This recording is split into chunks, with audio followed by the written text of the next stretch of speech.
Good morning beautiful people, नमस्ते। अब आज हामी कुराकानी गरौँ सुसाइडल केसबारे होइन, सुसाइड अवेरनेसबारे। अस्ति मैले एउटा भिडियो पोस्ट गरेको थिएँ, आर यु फिलिङ सुसाइडल भनेर होइन। त्यो चाहिँ अब मैले अस्तिदेखि भनिरहेको थिएँ होइन, म सुसाइड अवेरनेसको बारेमा एउटा भिडियो पोस्ट गर्नेछु भनेर। त्यसको लागि मैले गरेको थिएँ। अब कुराकानी सुरु गरौँ होइन। अब अलिकति हाम्रो देशमा स्थिति खराबै छ होइन, मेन्टल हेल्थको अलिकति समस्या नै हो क्या अरे। अब त्यो ओभरअल सबैतिर त्यस्तै होला, तर हाम्रोतिर चाहिँ अलिकति केसेस भइरहेकोले गर्दा हामीलाई त्यस्तो लागेको पनि हुनसक्छ होइन। एनिवे, मैले सेप्टेम्बरसम्म मेन्टल हेल्थको बारेमा कुरा गर्ने भनेको थिएँ, सो मेरो काम म गरिरहन्छु होइन। अब के कुरा गरौँ भनेदेखि लिएर होइन, अब तपाईँहरूले आकाश देख्नुभएको छ, तपाईँहरूले समुद्र देख्नुभएको छ। अब समुद्र नेपालमा हुने कति साथीहरूले देख्नु नभएको होला होइन, तर जो जति बाहिर हुनुहुन्छ, जो मान्छेहरू समुद्र भएको देशमा हुनुहुन्छ, पक्क पनि उहाँहरूले पनि समुद्र अब्जर्भ गर्नुभएको होला होइन। अब आकाश त सबैजनाले अब्जर्भ गर्ने भइहाल्यो। आकाशको बारेमा कुरा गर्दाखेरि के हुन्छ भने, आकाश सधैँ रहिरहन्छ त्यस्तै होइन, तर आकाश कहिले धुम्म हुन्छ, धुम्म बादल लागेको हुन्छ होइन, कहिले कालो बादल मडारिरहेको हुन्छ होइन, कहिले खुला हुन्छ आकाश होइन, सधैँ एकनास हुँदैन, हो कि होइन। कहिले धुम्म बादल आएर हुन्छ, कहिले कालो बादल मडारेर हुन्छ, कहिले खुला सेतो बादल एकदम स्मुथली मुभ भइरहेको हुन्छ, हेर्दाखेरि क्या हेरौँ हेरौँ लाग्ने दृश्य हुन्छ होइन। त्यस्तै समुद्रमा पनि कहिले भूमरिमण्डल वायु लागिरहेको हुन्छ, भूमरिमण्डल वायु भनेको इङ्ग्लिसमा टर्नेडो होइन, अनि कहिले छाल खतरा छाल आइरहेको हुन्छ, नेपालीमा ज्वार भाड पनि भन्छ क्या अरे, खतरा समुद्री छाल आइरहेको हुन्छ होइन। अब कहिले समुद्र यस्तो शान्त हुन्छ होइन, झन् त्यो साँझको टाइममा हेरेर त्यो लाइटिङ परिरहेको घामको प्रकाश परिरहेको देख्नुभयो भने त्यो हेरिरहँ लाग्ने मन्त्रमुग्ध खालको हुन्छ, बुझ्नु भएन। सधैँ एकनास हुँदैन त्यसको मतलब, त्यो परिवर्तनशील छ क्या होइन। जुन समुद्रमा हुने मुभमेन्ट छ होइन, त्यो परिवर्तनशील छ। कहिले भूमरिमण्डल वायु लगाइरहेको हुन्छ, कहिले खतरा छाल लगाइरहेको हुन्छ, कहिले शान्त हुन्छ। त्यसै गरी आकाशमा पनि कहिले धुम्म बादल आएर हुन्छ, कहिले कालो बादल मडाएर हुन्छ होइन, कहिले खुला सेतो बादल आइरहेको हुन्छ होइन। तर आकाश सधैँ रहिरहन्छ होइन, समुद्र सधैँ रहिरहन्छ। रिगार्डलेस त्यहाँ हजारौँ खालको दृश्यहरू आउन सक्ला होइन, हजारौँ खालको घटनाहरू आउन सक्ला, तर समुद्र पनि रहिरहन्छ, आकाश पनि रहिरहन्छ। त्यसै गरी हाम्रो मानव जीवनमा पनि अनेक प्रकारका इन्सिडेन्टहरू आइरहिरहन्छन्, कहिले सुखको, कहिले दुःखको, कहिले अचाक्ली दुःख, एकदमै टोलरेट गर्नै गाह्रो खालको दुःख होइन, कहिले एकदमै खुसीको पलहरू पनि आउन सक्छ होइन। तर कुरा यो हो कि हामीले महत्त्व केलाई दिन्छौँ होइन, हामी कुन चिजमा बढी फोकस हुन्छौँ होइन, हामीले प्रायोरिटी केलाई दिन्छौँ भन्ने कुराले चाहिँ वास्तवमै महत्त्वपूर्ण भूमिका खेल्छ होइन। त्यो रह्यो कुरा। त्यसैले जीवनमा आइपर्ने यी धेरै प्रकारका घटनाहरू, सुखका घटनाहरू, दुःखका घटनाहरू, मिक्स्ड घटनाहरू होइन, जे पनि आउँछन् होइन, आयो भन्दैमा आँतिएर दुःखको सुखमा त अब मान्छे त्यस्तो विचलित हुँदैन होइन, तर दुःखको घटनामा त्यसरी आँतिएर विचलित भएर जीवन नै अन्त्य गर्नु जरुरी छैन। हामीले यो एकदमै बुझ्नु जरुरी छ, जीवनमा जे पनि घटनाहरू घट्छन् होइन, जीवन भएसम्म यी घटनाहरू घटिरहन्छन्, र जति पनि घटनाहरू घटिरहन्छन् ती सबै अनित्य, इम्पर्मानेन्ट होइन छन्, मतलब परिवर्तनशील छन् होइन। आज केही घटना घट्न सक्छ हाम्रो लाइफमा, हाम्रो जीवनमा दुःख लाग्दो घटना घट्न सक्छ होइन, तर त्यो पर्मनेन्ट होइन, त्यो स्थायी रूपमा रहँदैन हाम्रो जीवनमा।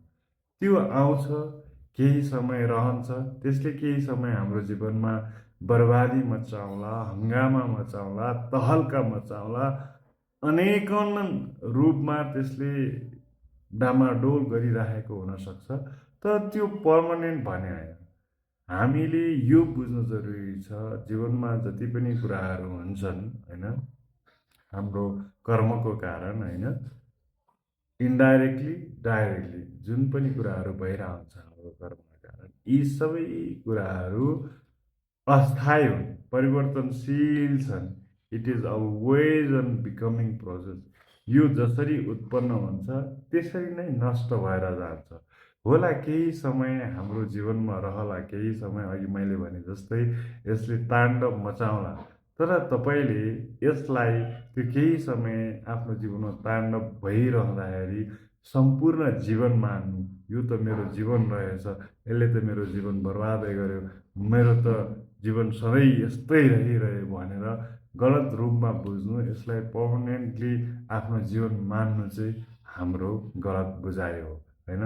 जसले गर्दा कति मान्छेहरूले विचलित भएर आफ्नो जीवन त्याग पनि गरिरहेका छन्, अन्त्य पनि गरिरहेका छन्, विच इज रङ, जुन चाहिँ हामीले गर्नै नहुने कुरा थियो र गर्न नहुने कुरा हो।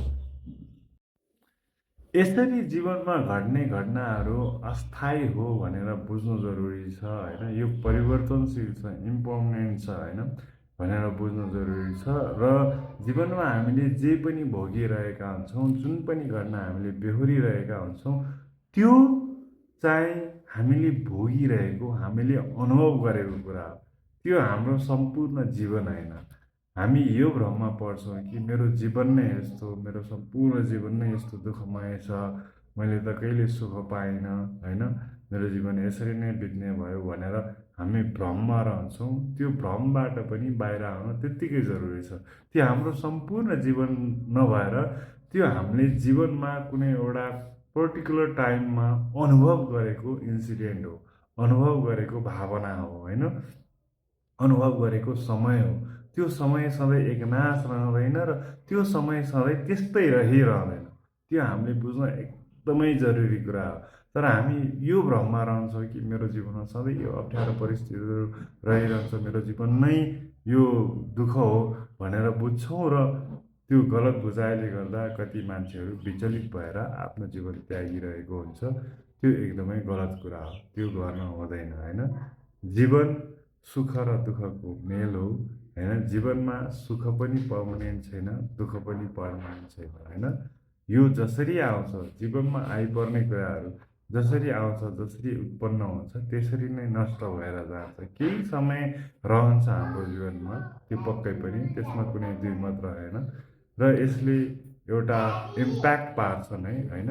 तर बिस्तारै फेरि यो जसरी हाम्रो जीवनमा प्रवेश भएको थियो त्यसरी नै हाम्रो जीवनबाट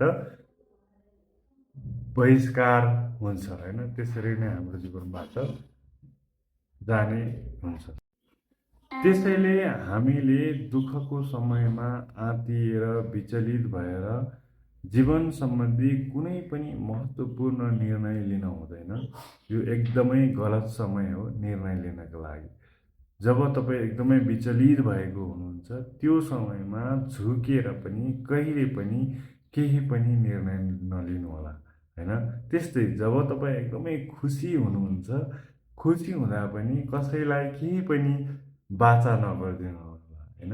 किनकि त्यो खुसी भएको समयमा तपाईँले त्यो प्रमिस गर्नु ठिक होइन होइन। त्यो खुसीको मोमेन्टमा तपाईँले एकदम केही नसोची दायाँ बायाँ होइन नसोचिकन प्रमिस गर्न सक्नुहुन्छ, त्यो पनि रङ हो। त्यसैले तपाईँ दुःखमा एकदमै विचलित हुँदा पनि जीवनप्रति कुनै निर्णय गर्नु र एकदमै खुसी हुँदा पनि कसैलाई केही वाचा गर्नु, त्यो गलत कुरा हो होइन। किनकि जीवनमा यी सबै कुराहरू होइन अनित्य छन्, परिवर्तनशील छन्, अस्थायी छन्।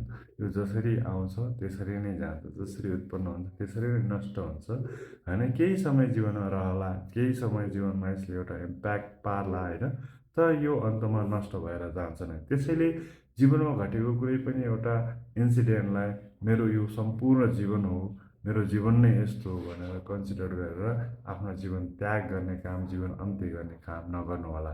यो त जीवनमा तपाईँले अनुभव गर्नुभएको एउटा नराम्रो समय हो अथवा एउटा राम्रो समय हो, त्यसरी बुझ्न सक्छ है त। भन्दै बिदा हुन्छु। भवतु सबै मङ्गलम्।